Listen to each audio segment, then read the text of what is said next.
সাঈদ খুদরি রাদিয়াল্লাহু তাআলা আনহু বলেন, আব্দুল্লাহ ইবনে আব্বাস রাদিয়াল্লাহু তাআলা আনহু বলেন যে আমাকে জিজ্ঞাসা করা হলো আশাহিদতা মা রাসূলিল্লাহ সাল্লাল্লাহু আলাইহি ওয়াসাল্লাম, আচ্ছা আব্দুল্লাহ ইবনে আব্বাস, আপনি কি রাসূলের সাথে কোনোদিন ঈদের মাঠে উপস্থিত হয়েছেন? কালা না, তিনি বলেন হ্যাঁ, আমি রাসূলের সাথে ঈদের মাঠে উপস্থিত হয়েছি। ফাসাল্লাহ, তিনি ঈদের মাঠে গিয়ে প্রথমে সালাত আদায় করতেন, সুম্মা খাতাবা, তারপর তিনি বক্তব্য দিতেন বেগাইরা আজানিল ইকামা, সেখানে কোনো আজান থাকতো না, কোনো একামাত থাকতো না। ঈদের মাঠে আজান নেই, একামাত নেই। জাবির ইবনে সামুরা রাদিয়াল্লাহু তাআলা আনহু বলেন, সাল্লাইতু মা রাসূলিল্লাহ সাল্লাল্লাহু আলাইহি ওয়াসাল্লাম ঈদাইনি বেগাইরা মাররাতান, আমি রাসূল সাল্লাল্লাহু আলাইহি ওয়াসাল্লামের সাথে ঈদের মাঠে ঈদের সালাত আদায় করেছি একাধিকবার, বেগাইরা আজান ওয়াল ইকামা, সেখানে আজানও ছিল না, একামাতও ছিল না। আজান এবং একামাত ছাড়াই আমি ঈদের সালাত আদায় করেছি। জাবের রাদিয়াল্লাহু তাআলা আনহু বলেন, রাসূল সাল্লাল্লাহু আলাইহি ওয়াসাল্লাম ঈদের সালাত আদায় করেছেন মা আজানা ওয়ালা ইকামা ওয়ালা নেদা ওয়ালা শায়া, ঈদের মাঠে আজান নেই, একামাত নেই, ডাক নেই, কোনো কিছুই নেই, একসাথে চারটে। ঈদের মাঠে আজান নেই, একামাত নেই, ডাক নেই, কোনো কিছুই নেই, কোনো কিছুই নেই। কেউ যদি খালি বলে ঈদের মাঠে যে আসেন আসেন, এই 4 মিনিট আর আছে আর শুরু হয়ে যাবে, তাহলে এটা হবে বিদআত। আর মুখ বন্ধ করতে হবে। ঈদের সালাতের আগে চেয়ারম্যানের বক্তব্য দেওয়া, মেম্বারের বক্তব্য দেওয়া, সভাপতির বক্তব্য দেওয়ার কোনো প্রশ্নই আসে না, অসম্ভব। যেমন ভাবে লাশকে সামনে রেখে কোনো বক্তব্য চলে না, বক্তব্য দেওয়া হারাম, ঠিক তেমনি ঈদের মাঠে ঈদের সালাতের পূর্বে যে কোনো কথা বক্তব্য দেওয়া হারাম, কোনো কিছুই চলবে না। আব্দুল মালিক ইবনে মারওয়ান সালাত পরে পড়বে, বক্তব্য আগে দিবে, এই জন্য মিম্বারের উপর উঠে বসেছে। কেন? সালাত হয়ে গেলে মানুষ চলে যাওয়ার, বক্তব্য কেউ শুনে না। তখনও বুদ্ধি করেছে, যাক বক্তব্য আগে সালাতই পড়ে। আবু সাঈদ খুদরি রাদিয়াল্লাহু তাআলা আনহু তার হাত ধরে মিম্বার থেকে টেনে নামিয়ে দিচ্ছে নিচে, ও যে দেশের সরকার। তখন তিনি বলছেন, আবু সাঈদ খুদরি, তুমি যেটা জানো সেটা চলবে না। আবু সাঈদ খুদরি বলছেন, আমি যেটা জানি সেটাই চলবে। যদি আগে সালাত না হয়, আগেই যদি বক্তব্য হয়, আমি আবু সাঈদ খুদরি মাঠে থাকবো না, আমি চলে গেলাম। আবু সাঈদ খুদরি রাদিয়াল্লাহু তাআলা বিশিষ্ট সাহাবী ছিলেন আর সুন্নাতের উপর খুব অটল ছিলেন। তিনি কঠোরভাবে বলেছিলেন যে 1 সাই শস্য আদায় করব ফেতরা, যেখানে টাকাও চলে না, অর্ধ সাও চলে না। তিনি বলছেন যদি আগে সালাত না হয়, আগেই যদি খুতবা হয়, তাহলে আমি মাঠেই থাকবো না। দেশের সরকারকে মিম্বার থেকে নামিয়ে দিচ্ছেন তিনি হাত ধরে টেনে। তার নাম সাহাবী আবু সাঈদ খুদরি। ঈদের সালাতের পূর্বে কোনো কিছু চলবে না। আপনারা তাকবীর পাঠ করেন, এই কথাও চলবে না। সবাই নিজ গতিতে বাড়িতে যেভাবে তাকবীর শিখেছে সেভাবে বলতে থাকবে আসা পর্যন্ত। আল্লাহু আকবার, আল্লাহু আকবার, লা ইলাহা ইল্লাল্লাহ, আল্লাহু আকবার, আল্লাহু আকবার, ওয়ালিল্লাহিল হামদ। সম্মানিত দিনী ভাই বোন, ঈদের মাঠে আজান নেই, একামাত নেই, ডাক নেই, কোনো কিছুই নেই। এরপরে তিনি বললেন সুম্মা কামা, রাসূল সাল্লাল্লাহু আলাইহি সাল্লাম দাঁড়ালেন। অফিরায়াতিন, অন্য এক বর্ণনায় রয়েছে মুত্তাকিন আলা বেলালিন, বেলালের কাঁধে ভর দিয়ে দাঁড়ালেন। অন্য এক বর্ণনায় রয়েছে বেলা, তাকে দেওয়া হলো তীর ধনুক, তিনি তাতে হাত রেখে খুতবা দিলেন।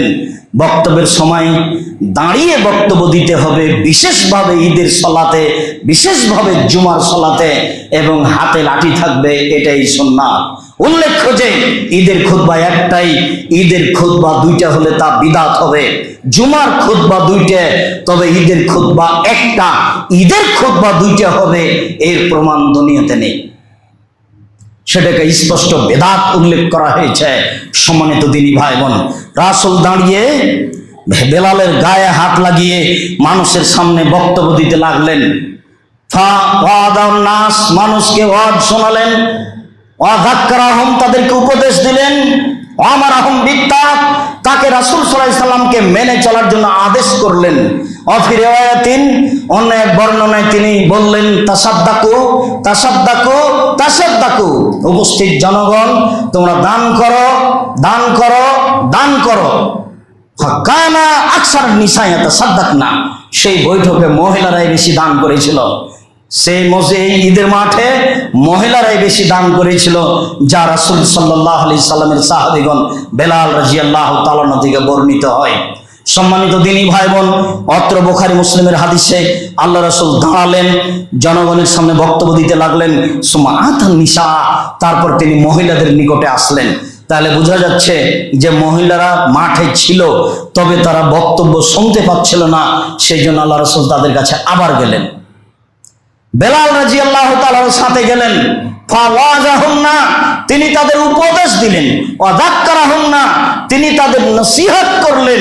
ওয়ামারা বিসাদকা, তিনি তাদেরকে ওয়ামারাহুন্না বিসাদকা, তিনি তাদেরকে দান করতে বললেন। বেলাল রাদিয়াল্লাহু তাআলা বলছেন, ফারাআইতুহুন্না ইয়াহবিনা ইলা আযানিহিন্না ওয়া হুলুকিহিন্না, আমি দেখলাম তারা হাতকে তাদের কানের দিকে নিয়ে যাচ্ছে। ওয়ায়াদফানা, কানের গয়না, গলার গয়না যা আছে তারা খুলে ছুঁড়ে মারছে। বেলাল রাদিয়াল্লাহু তাআলা সেগুলো নিয়ে নিলেন। তারপর বেলাল এবং আল্লাহ রাসূল সাল্লাল্লাহু আলাইহি ওয়াসাল্লাম ঈদের মাঠ থেকে চলে গেলেন। হাদিস বুখারী মুসলিম। সম্মানিত দিনী ভাই বোন, বলছিলাম রাসূল সাল্লাল্লাহু আলাইহি ওয়াসাল্লাম ঈদের মাঠে দান করার জন্য বলতেন এবং মহিলারা বেশি দান করত। আমি জানি না এই মসজিদে যেসব দিনী বোনেরা আছেন তারা খালি হাতে আসেন নাকি। খালি হাতে আসবেন না। আপনার সামনে দিয়ে দান বক্সটা চলে যাবে আর আপনি 10টা টাকা দিতে পারবেন না, এটা যেন না হয়। আল ইয়াদুল উলিয়া খায়রুম মিন ইয়াদিস সুফলা, দেওয়া হাত উত্তম নেওয়া হাতের চেয়ে। হাদিস বুখারী মুসলিম। আপনি আপনার স্ত্রী, আপনার ছেলে, আপনার মেয়ে 10 টাকা, 20 টাকা, 50 টাকা, 100 টাকা হাতে করে পকেটে করে নিয়ে আসবেন। জামিয়া সালাফের কথা তো মাথায় আছেই। খালি হাতে আসবো না, এখন বই কিনা বের হবো, এটা তো মাথাতে আছেই। সেটা ইতিসাম পত্রিকা হোক, সেটা যেটা বই হোক, আপনার জিম্মেদারি। আমি আপনাকে জানিয়ে যাচ্ছি, আমি বিচারের মাঠে এই বিষয়ে অন্তত জবাবদিহি হব না। জাতির যদি রাস্তাঘাট করে দিতে না পারি, জাতির যদি স্কুল কলেজ করে দিতে না পারি, জাতিকে চূড়ান্ত সঠিক ধর্ম দিতে পারবো ইনশাআল্লাহ। ধর্মের নামে জাতিকে ফাঁকি দিয়ে আমি পরকাল হারাতে রাজি নই। মুখে কলমে মিডিয়ায় সঠিক কথা জাতির সামনে বলে যাচ্ছি। যার জন্য কলমকে যেমন ভাবে গ্রহণ করতে বলছি, মুখের কথাকে তেমন ভাবে গ্রহণ করতে বলছি। খুব ভালোভাবে জানেন যে ইংরেজি মাসের প্রথম জুমায় মালিটোলা আসি, ইংরেজি মাসের শেষ জুমায় সুরিটোলাতে আসি। যেদিন এই দিন হবে সেদিন নিজে আহাল পরিবার, ছেলে মেয়ে, ভাই বোন, আত্মীয় স্বজন সবাই আসার চেষ্টা করবেন। আপনার কিছু না কিছু উপকার করবো ইনশাআল্লাহ। সম্মানিত দিনী ভাই বোন, আমি অনুরোধ জানাচ্ছি, রাসূল সাল্লাল্লাহু আলাইহি ওয়াসাল্লাম দান করতে বলতেন। মাথাতে আপনার 3টে জিনিস আছে। অত্র মসজিদ আছে, জামিয়া সালাফি আছে, বই পুস্তক আছে। যাওয়ার সময় কেন যাবেন খালি? যদি কিছুই কিনতে না পারেন তাহলে 25-30 টাকা দিয়ে একটা ইতিসাম পত্রিকা নিয়ে যাবেন, পাশে আর একটা মসজিদে দিয়ে দিবেন, কাউকে দিবেন বা একটু পড়বেন। এটা একটা দাওয়াত। আপনি বুঝতে পারছেন না, এর ফলাফল অনেক বেশি। আপনি যত সহজ মনে করছেন তত নয়। এইটুকুর নামও দিন প্রচার। এইটুকু আপনি যে জিহাদের পথে আছেন, আপনি একটা কাজ করলেন 10টা টাকা খরচ করে। আবু সাঈদ খুদরি রাদিয়াল্লাহু তাআলা আনহু বলেন, খারাজা রাসূলুল্লাহ সাল্লাল্লাহু আলাইহি ওয়াসাল্লাম ফিতরিনা ওয়াজা, একদা আল্লাহ রাসূল ঈদের দিন বের হলেন, আর না হলে ঈদুল আজহা, ঈদুল ফিতর অথবা ঈদুল আজহায় বের হলেন, মাঠে গেলেন। ফামাররা আলা নিসায়ে, তারপর মহিলাদের তিনি পাশ দিয়ে গেলেন। তার মানে পুরুষদের সামনে বক্তব্য দিয়েছেন, এবার তিনি মহিলাদের সামনে যাচ্ছেন। মহিলাদের কাছে যখন গেছেন তখন তিনি বলছেন, ইয়া মাশারান নিসা, হে মহিলাদের দল, শোনো, তাসাদ্দাকনা, তোমরা বেশি বেশি দান করো। উরিতুকুন্না আকসারা মিন আহলিন নার, তোমাদেরকে আমি বেশি বেশি জাহান্নামে দেখছি। তাহলে জাহান্নাম থেকে একটা বাঁচার বড় পথ হলো দান। হাদিস বুখারী মুসলিম। মহিলারা শোনো, তোমাদেরকে আমি জাহান্নামে বেশি বেশি দেখছি। অন্য এক বর্ণনায় এসেছে জাহান্নাম মানে নারী আর নারী, জাহান্নাম নারী দিয়ে ভরা। এই হাদিসে বুখারী মুসলিম রাসূল সাল্লাল্লাহু আলাইহি ওয়াসাল্লাম বলছেন, তোমরা দান করো, আমি তোমাদেরকে বেশিরভাগ জাহান্নামে দেখছি। তখন মহিলাগণ বলে উঠলেন, মদিনার মহিলারা কথা বলতেন, বেমা ইয়া রাসূলুল্লাহ, কেন আমরা জাহান্নামে যাব বেশি কেন? তার কারণ কি? তখন আল্লাহ রাসূল বলছেন যে তুকসিরনা লানা ওয়া তাকফুরনা আশিরা, বেশি বেশি বাড়িতে মানুষের উপর অভিশাপ করো, না বুঝে এর ওর কথাতে জড়িয়ে পড়ো, আর স্বামীকে মেনে চলো না। এই দুটা কারণে বেশি বেশি জাহান্নামে যাওয়া। এক, না বুঝে এর ওর কথাতে জড়িয়ে পড়ো। ও ভালো, এ খারাপ, ওই মেয়ে এই করেছে, এই ছেলে এই করেছে, অভিশাপমূলক কথা, খারাপ কথা, বদনাম কথা, গীবত কথাই খালি জড়িয়ে থাকো। স্বামীর ঘরে থাকো, বাইরে যাওয়ার কি প্রয়োজন? আমি তো দিনই বোন আপনাদেরকে অনুরোধ করেছি, যারা আপনারা অনলাইনে আমাদের সাথে আছেন, সারা পৃথিবীর বাঙালি দিনী ভাই বোনকে বলছেন, স্বামীর বাড়িতে পেশাবের জায়গা আছে, স্বামীর বাড়িতে পায়খানার জায়গা আছে, স্বামীর বাড়িতে খাওয়ার ব্যবস্থা আছে, জরুরি প্রয়োজন ছাড়া বাড়ি ত্যাগ করবেন না, আমার বিনীত অনুরোধ। দুনিয়া ভোগ করে বিচার মাঠে অপমান হওয়া যাবে না, ঠিক নয়। এইভাবে দুনিয়া ভোগ করা আপনার ঠিক হবে না। কষ্ট করে দুনিয়ায় থাকেন, বিশাল আরামের ভোগ বিলাসের জীবন চলে আসছে, মরলেই সেটা ভোগ করতে হবে পরকালের আশায়। দুনিয়ার সব কষ্ট মেনে নিয়ে ত্যাগ তিতিক্ষা করে জীবন বাজি রেখে ভালো পথে জীবন কাটানোর চেষ্টা করতে হবে। আপনি আমার দিনী বোন, আপনার ভুল হচ্ছে, দেখুন আপনার ভুল হচ্ছে, দেখুন আপনার ভুল হচ্ছে। এই ভুল সংশোধন হবে না শ্বাস বন্ধ হয়ে গেলে। রাজশাহী চাঁপাইনবাবগঞ্জে বলে, হাত থেকে ঢেল ছুটে গেলে যেমন ঢেল ধরা যায় না, শ্বাস বন্ধ হয়ে গেলে তেমন তার প্রতিকার করা যায় না। মহিলারা যখন বলল কেন, তখন তিনি বললেন, ওরা স্বামীকে মেনে চলে না, অল্পতেই স্বামীকে অমান্য করে বসে, আর এই সেই বলে। এইটুকু বলার পরে আল্লাহ রাসূল আরো বলছেন, শোনো, মারাই তুমি না কেসে আকলিনো দিন আজহাবাল রুবিল হাজাল বিনেহতা কুন্না। বুদ্ধি এবং বিবেক কম হওয়ার পরেও দেখিনি তোমাদের চেয়ে কাউকে যে বুদ্ধিমানের বুদ্ধিকে নষ্ট করতে পারো। তোমরা এমন জাতি যে বুদ্ধিমানের বুদ্ধিকে নষ্ট করতে পারো, অথচ তোমাদের বুদ্ধি কম। আমি এ কথা বলিনি, এ কথা মুহাম্মদ সাল্লাল্লাহু আলাইহি ওয়াসাল্লাম বলেন, হাদিস বুখারী মুসলিম। তোমরা বুদ্ধিমানের বুদ্ধিকে নষ্ট করতে পারো, মানুষের বিবেককে হরণ করতে পারো, একবার হাসি দিয়ে এটাকে বেকায়দায় ফেলতে পারো। যার জন্য আপনাকে বলেছি, আপনি মুসলিম বোন, রিং হচ্ছে আপনার মোবাইল, আপনার বাপের মোবাইল, ধরবেন না। ধরেনি যদি রিং দিয়ে বলবেন, জি কে বলছিলেন, আপা এখন বাড়িতে নেই। আপনার কণ্ঠ শুনে যেন ভয় পায়। আর আপনি যদি বলেন ভাইয়া কে বলছিলেন, তাহলে তো আপনার নাম্বার ধরে রাখবেন, আবার আপনার সাথে কথা বলবেন। আপনার কণ্ঠ পর্দা রয়েছে। সম্মানিত দিনী ভাই বোন, শরীয়তকে যথাযথভাবে মূল্যায়ন করার চেষ্টা করতে হবে, নিজেকে দিয়ে পরকাল হারায়েন না। রাসূল সাল্লাল্লাহু আলাইহি ওয়াসাল্লাম বলছেন, আমি অনুবাদক, তিনি বলছেন, তোমরা এমন জাতি আমি দেখিনি যাদের বুদ্ধি কম, বিবেক কম, এরপরও বুদ্ধিমান হুঁশিয়ার মানুষকে নষ্ট করতে পারে। তখন আবার মদিনার মহিলাগণ বলে বসলেন, অমানুষ স্বামী নাকলেন অদিনে না, আমাদের বুদ্ধি কম মানে কেন? আমাদের বুদ্ধি কম, আমাদের দিন ধর্ম কম মানে কেন? আমাদের দিন ধর্ম কম। তখন তিনি বলছেন, কেন? আলাইসা শাহাদাতুল মারআতি মিসলা নিসফি শাহাদাতির রাজুলে। মহিলাদের সাক্ষী পুরুষের অর্ধেক নয়। সাক্ষী 2 জন পুরুষ দিলে যা হবে, 4 জন পুরুষ দিলে তাই হয়। 2 জন পুরুষ দিলে যা হবে, 4 জন নারী দিলে তাই হবে। অর্থাৎ সাক্ষী দেওয়ার সময়তে পুরুষ জয়জন লাগবে, মহিলা তার ডবল লাগবে। তো এতে বিবেক কম হলো না? তখন মহিলাগণ বলছেন, বালা, হ্যাঁ ঠিকই বলেছেন, জি হ্যাঁ কেন নয়, ঠিকই, আমাদের বিবেক কম, এ কথাই ঠিক। তারপরে বলছেন, আলাইসা এজাহাদালা তুসালেলা তাসুম। আচ্ছা, যখন ঋতুবতী হয় তখন তারা সালাত আদায় করে না, তারা সিয়াম পালন করে না। যখন ঋতুবতী হয় তখন তারা সালাত আদায় করে না, তারা সিয়াম পালন করে না। এইটা হলো তাদের দিনের ঘাটতি, ধর্মের ঘাটতি, ইবাদতের ঘাটতি। এটা ঠিক নয়? কুলনা বালা, তখন আমরা বললাম, জি হ্যাঁ ঠিকই বলেছেন। আসলে আমাদের তো ঋতু হওয়ার সময় সালাত আদায় করি না, সিয়াম পালন করি না, পরে করি, তাহলে দিনের ঘাটতি থাকলো। এই জন্য তোমাদের বিবেক কম, এই জন্য তোমাদের দিন কম। যদি এটা আল্লাহ পক্ষ থেকে হয়েছে, যা করেছেন আল্লাহ করেছেন, আমাদের পরীক্ষা করার জন্য করেছেন। এই জন্য পৃথিবীর নারী যারা চিন্তা না করে যে আমরা এখানে এসে পিছু বললাম, যে না, রাসূল সাল্লাল্লাহু আলাইহি ওয়াসাল্লাম বলেন, কামালা মিনার জালে কাসির ওয়ালা মাকমা মিন ইল্লা সালাসা। বহু পুরুষই বড় বড় জান্নাত পাবে, তবে মহিলাদের 3টা যে যারা বড় বড় জান্নাত পাবে, তার মধ্যে একজন ফেরাউনের স্ত্রী, তার মধ্যে একজন আসিয়া, তার মধ্যে একজন হচ্ছেন রাসূল সাল্লাল্লাহু আলাইহি ওয়াসাল্লামের স্ত্রী আয়েশা। জিবরাইল এসে বলছেন আল্লাহর নবীকে, ওই যে খাদিজা আসছে, ওই যে দেখছেন খাদিজা আসছে, তার হাতে একটা বাটি আছে, শুনেন, খাদিজা যখন আপনার কাছে আসবে তখন খাদিজাকে বলে দিয়েন, খাদিজা, আল্লাহ তোমাকে সালাম দিয়েছে। জিবরাইল তোমাকে সালাম দিয়েছে, তোমার জন্য জান্নাতে একটা হীরা মুক্তা মাণিক্য দিয়ে ঘর বানানো হয়েছে, যেখানে কোনো হইচই নেই। পৃথিবীর কোনো মানুষকে এভাবে বলা হয়নি। যাকে বলা হয়েছে সে তো নারী।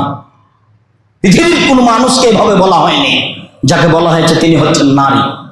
আয়েশা রাদিয়াল্লাহু তাআলা আনহা বলছেন, আল্লাহ নবী আমাকে বলেন, আয়েশা তোমাকে জিবরাইল সালাম দিল। তখন আয়েশা রাদিয়াল্লাহু আনহা বলছেন, আলাইকা ওয়া আলাইহিস সালাম, আপনাকেও সালাম, জিবরাইলকেও সালাম। আপনি তো জিবরাইলকে দেখতে পান, আমি তো দেখতে পাই না। এক বিছানায় তিনজন, যেখানে জিবরাইল সেখানে মুহাম্মদ সাল্লাল্লাহু আলাইহি সাল্লাম, সেখানে আয়েশা, এক বিছানায় তিনজন। আয়েশা রাদিয়াল্লাহু তাআলা আনহাকে দেখতে পান না, জিবরাইল তাকে সালাম দেন। আপনি কি মনে করেন মহিলা মানুষ মানে? রাসূল সাল্লাল্লাহু আলাইহি ওয়াসাল্লাম বলেছেন যে মহিলারা 4টা কাজ করলে জান্নাতে চলে যাবে। 1 5 ওয়াক্ত সালাত, 2 রমজান সিয়াম, 3 স্বামীকে মেনে চলা, 4 জেনায় লিপ্ত না হওয়া। 4টা কাজ করলে পৃথিবীর কোনো পুরুষ জান্নাতে পাবে, এ কথা মুহাম্মদ সাল্লাল্লাহু আলাইহি সাল্লাম বলেন। পৃথিবীর কোনো পুরুষ জান্নাত পাবে 4টা কাজ করে, এ কথা মুহাম্মদ সাল্লাল্লাহু আলাইহি সাল্লাম বলেননি। নারীদের ব্যাপারে বলেছেন, নারীরা জান্নাত পাওয়ার ব্যাপারে আগে আছে, যেমন জাহান্নাম পাওয়ার ব্যাপারে আগে আছে। ভুল পথে চললে তো হবে, রং মেখে আসকারা মাস্কারা মেখে দিন রাত বাইরে চলে পুরুষকে ঠকিয়ে জাহান্নামের দিকে ঠেলে দিয়ে আপনি জান্নাতে যাবেন কেন? এই হিসাব কোথায়? কেন এই হিসাব হবে? স্বামীর বাড়ি আছে, স্বামীর পেশাবখানা আছে, স্বামীর পায়খানা আছে, স্বামীর হাত পা আছে, ও বাজার করে এনে দিতে পারে। জরুরি দুর্ঘটনা ছাড়া আপনি বাড়ি থেকে বের হবেন না, এটাই ঠিক। রাস্তায় নেমে নারী কোনোদিন সম্মান কিনতে পারে না। নিজের দাবি জানিয়ে কোনোদিন সম্মান কিনতে পারে না। মুহাম্মদ সাল্লাল্লাহু আলাইহি ওয়াসাল্লামের নীতিতে সম্মান কিনা যায়, রাসূল সাল্লাল্লাহু আলাইহি ওয়াসাল্লামের নীতিতে সম্মান কিনা যায়, আল্লাহর নীতিতে সম্মান কিনা যায়। পৃথিবীর নারী সবাই যদি পোশাকে যে কোনো ব্যাপারে দাবি জানায়, সবাই জাহান্নামে যাবে, বেশি দেরি নাই, মরলেই। এই পথ দিয়ে আল্লাহকে সন্তুষ্ট করা যায় না। রাসূল সাল্লাল্লাহু আলাইহি ওয়াসাল্লামের পথ দিয়ে আল্লাহকে সন্তুষ্ট করা যায়। সম্মানিত দিনী ভাই বোন, যারা অনলাইনে আমাদের সাথে আছেন, উপস্থিত মসজিদে আছেন, পৃথিবীর যেখানে আছেন, বাঙালি দিনী ভাই বোনকে বলছি, বিশেষভাবে নারীদের বলছি, আপনাদের মান মর্যাদা অনেক বেশি, আপনাদের জান্নাত পাওয়া সহজ। রাসূল সাল্লাল্লাহু আলাইহি ওয়াসাল্লাম বললেন, নবীগণ জান্নাতে যাবে, শহীদেরা জান্নাতে যাবে, সিদ্দিক জান্নাতে যাবে, মহিলারাও জান্নাতে যাবে। ওই মহিলা যে মহিলার স্বামী অসন্তুষ্ট হলে হাতে হাত রেখে বলে, যতক্ষণ পর্যন্ত খুশি না হবেন ততক্ষণ পর্যন্ত আমি কোনো খাদ্য খাবো না, এই নারী জান্নাতে যাবে। আমার কিছু করার নেই। মুহাম্মদ সাল্লাল্লাহু আলাইহি ওয়াসাল্লাম এইভাবেই বললেন, আপনার কথা আমি এইভাবেই বলছি। নবীগণ জান্নাতে যাবেন, শহীদেরা জান্নাতে যাবে, সিদ্দিকেরা সত্যবাদীরা জান্নাতে যাবে, মহিলারা জান্নাতে যাবে। এই কথা বলার পরে মহিলাদের সাথে আরেকটা কথা লাগিয়ে দিলেন, সেটা হলো স্বামীকে মেনে চলে যাবে। এখন তো তিনি আমাদের কথা তো বললেন না, আমরা তো সাধারণ মুমিন পুরুষ আছি, কই আমরা তো এখানে আসতে পারলাম না, এখানে তো তিনি কিছু বললেন না।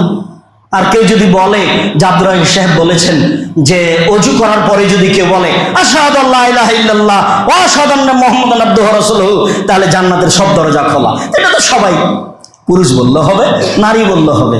আপনি খুঁজে পাবেন না নারীদের যত মর্যাদা উল্লেখ করা হয়েছে জান্নাত পাওয়ার ব্যাপারে, তত মর্যাদা কোনো পুরুষের ব্যাপারে বলা হয়নি। সম্মানিত দিনী ভাই বোন, বিশেষভাবে মুসলিম বোন, আপনাকে আল্লাহ রাসূল খাটো করেননি, আল্লাহ আপনাকে খাটো করেননি। জন্মগতভাবে বিবেকের ক্ষতি, সেটা আল্লাহ রাসূল বললেন। সম্মানিত দিনী ভাই বোন, বলছিলাম যে ঈদের সালাতের কথা। ঈদের সালাত, ভালো পোশাকে ঈদের সালাতে যেতে হবে, এটাই সুন্নাত। খুব সকালে সকালে 6টা 6:30 ঈদের সালাত আদায় করে নিতে হবে, এটাই সুন্নাত। ঈদের মাঠ খোলা ফাঁকা থাকবে, সাজানো হবে না, এটাই সুন্নাত। যেতে মাঠ পর্যন্ত ঈদুল ফিতরে তাকবীর পাঠ করতে হবে, এটাই সুন্নাত।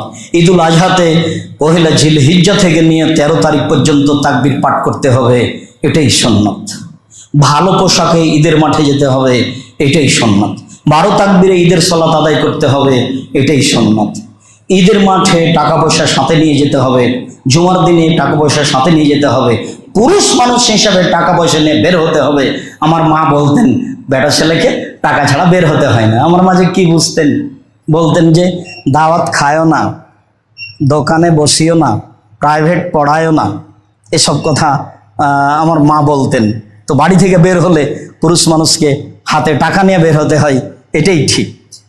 যাতে করে কেউ সাহায্য চাইলে আপনি দিতে পারেন। সম্মানিত দিনী মুসলিম বোন, অত্র মসজিদের আমরা সালাতের শেষে, খুতবার শেষের দিকে এসে আপনাদেরকে বলছি, জুমার ঈদের দিনকে যথাযথভাবে আসলে মূল্যায়ন করার চেষ্টা করবেন। সম্মানিত দিনী ভাই বোন, আমি আপনাদেরকে আরও অনুরোধ জানাচ্ছি, কখন মরণ চলে আসবে তা আমরা বলতে পারছি না, সব সময় তার জন্য প্রস্তুত থাকি। শ্বাস বন্ধ হয়ে গেলে কোনো প্রতিকারের কোনো সুযোগ নেই। আপনাকে আমি অনুরোধ জানাচ্ছি যে মুখে কথা বলাটা দাওয়াতি কাজ, একটু দিনই সঠিক বইগুলো মানুষের কাছে পৌঁছে দেওয়া দাওয়াতি কাজ। কাজে আমাদের পক্ষ থেকে যত বই আছে শতবার কিনবেন, দেখবেন আপনি এটা নেকি পাবেন একদিন বিচারের মাঠে। জামিয়া সালাফের সব কাজকে যথাযথভাবে মূল্যায়ন করবেন আর দোয়া করবেন, আল্লাহ তুমি জামিয়া সালাফে কবুল করো। এইটুকু আপনার কাছে দেশ বিদেশের অনলাইনের সাথে থাকা দিনী ভাই বোনের কাছে